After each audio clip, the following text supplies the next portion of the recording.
ഞങ്ങൾക്ക് ശുപാർശകരാകും എന്നാണ്. അപ്പോൾ ശുപാർശ എന്ന് പറയുന്ന ദീനിലെ കാര്യം അവർ മനസ്സിലാക്കിയിട്ടുണ്ട്. പക്ഷേ എന്താണ് അവർ മനസ്സിലാക്കിയത്?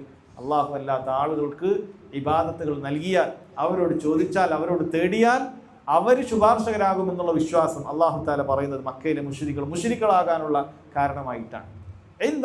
അള്ളാഹുവിൻ്റെ അടുക്കൽ എന്നാണ്. അപ്പം അള്ളാഹിനെ കുറിച്ചിട്ട് അറിയാം, അള്ളാഹു സുബ്ഹാനഹു വ തആലയെ കുറിച്ചിട്ട് മക്കയിലെ മുശ്രിക്ക് അറിയാം. ഇങ്ങനെ അള്ളാഹുവിനെ കുറിച്ചിട്ട് അറിയില്ല എന്ന് പറഞ്ഞ് പ്രചരിപ്പിക്കുന്ന ചില തൽപര കക്ഷികളെ നമുക്ക് കാണാൻ സാധിക്കും. നമ്മുടെ നാട് നീളെ ജമാഅത്തിനാണ്, മുസ്ലിം ഉമ്മത്തിനെ സംസ്കരിച്ചെടുക്കാനാണ് എന്ന് പറഞ്ഞ് നടത്തുന്ന ഒരു വിഭാഗമുണ്ട്, ജമാഅത്തു തബ്ലീഗ്. ഈ വിഭാഗത്തിനോട് പ്രത്യേകം ഞാൻ പരാമർശിക്കാൻ കാരണം ഇവരുടെ അടിസ്ഥാന വിശ്വാസങ്ങളിൽപ്പെട്ട ഒരു കാര്യമാണ്. മക്കയിലെ മുശ്രിക്കുകളെ സംബന്ധിച്ചിടത്തോളം അള്ളാഹുവിനെ കുറിച്ച് അറിയാത്തവരാണ്. അതുകൊണ്ട് തന്നെ അള്ളാഹിനെ പരിചയപ്പെടുത്താനാണ് നബിതങ്ങൾ വന്നത് എന്ന രൂപത്തിലുള്ള സംസാരം ഇത് വെറുതെ ഏതെങ്കിലും ഒരു ദായി അവിടെ പറഞ്ഞു പോയതല്ല.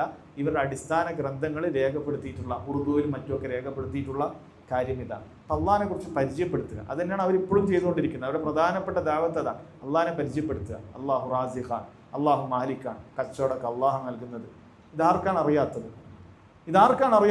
ഇവർ ദഅവത്ത് നടത്തുന്നത് നിരീശ്വരവാദികൾക്കാണോ? അല്ല. ഈ അള്ളാഹു സുബ്ഹാനഹു വ തആല ഖാലിഖാണ്, മാലിക്കാണ്, റാസിഖാണ് എന്നെല്ലാം അറിയുന്ന ആളുകൾക്കാണ്.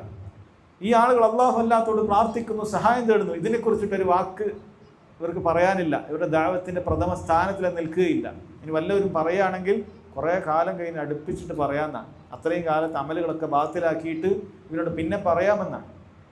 തെറ്റായ രീതിയിലാണ് അവർ കാര്യങ്ങൾ മനസ്സിലാക്കുന്നത്. അള്ളാഹിനെ അറിയില്ല. അള്ളാഹു സുബ്ഹാനഹു വ തആല പറയുന്നത് അവർക്കറിയാം. ഹൗലായി ശുഫാഉന ഇൻദല്ലാഹ്, അള്ളാഹിൻ്റെ അടുക്കൽ ഞങ്ങൾക്ക് ശുപാർശകരാണ് എന്നാണ് ആരൊക്കെ പറഞ്ഞിട്ടുള്ളത്? അബൂജഹൽ പറഞ്ഞിട്ടുള്ളത്, ഉത്ബത്ത് പറഞ്ഞിട്ടുള്ളത്, ഷൈബത്ത് പറഞ്ഞിട്ടുള്ളത്. ഇസ്ലാമിൻ്റെ കൊടിയ ശത്രുക്കൾ മുഴുവനും ഈ ന്യായമാണ് പറഞ്ഞിട്ടുള്ളത് എന്ന് റബ്ബ് സുബ്ഹാനഹു വ തആല പറയാണ്. അതുകൊണ്ട് തന്നെ സഹോദരങ്ങളെ, നമ്മൾ മനസ്സിലാക്കുക, പരലോകത്ത് അള്ളാഹു സുബ്ഹാനഹു വ തആലയുടെ അള്ളാഹു സുബ്ഹാനഹു വ തആല നിശ്ചയിച്ച ശഫാഅത്ത് നമുക്ക് ലഭിക്കണമെങ്കിൽ, റസൂലുള്ളാഹിന്റെ ശഫാഅത്ത് ലഭിക്കണമെങ്കിൽ, മറ്റ് അമ്പിയാക്കളുടെ ശഫാഅത്ത് ലഭിക്കണമെങ്കിൽ, മലായിക്കത്തുകളുടെ ശഫാഅത്ത് ലഭിക്കണമെങ്കിൽ, ഒരു കുട്ടിയുടെ ശഫാഅത്ത് ഉപ്പാക്ക് ലഭിക്കണമെങ്കിൽ, ഒരു ഉപ്പയുടെ ശഫാഅത്ത് കുട്ടിക്ക് ലഭിക്കണമെങ്കിൽ, ഈ നിലക്ക് മുഅ്മിനീങ്ങൾ പരസ്പരം ചെയ്യുന്ന ശഫാഅത്തുകളൊക്കെ ലഭിക്കണമെങ്കിൽ അടിസ്ഥാനം തൗഹീദ് ഉണ്ടായിരിക്കുക എന്നുള്ളതാണ്. കാരണം തൗഹീദ് ഇല്ല എങ്കിൽ അവരുടെ ശഫാഅത്ത് സ്വീകരിക്കുകയില്ല എന്നാണ് സഹോദരങ്ങളെ നബി സല്ലല്ലാഹു അലൈഹി വസല്ലം പറഞ്ഞിട്ടുള്ളത്.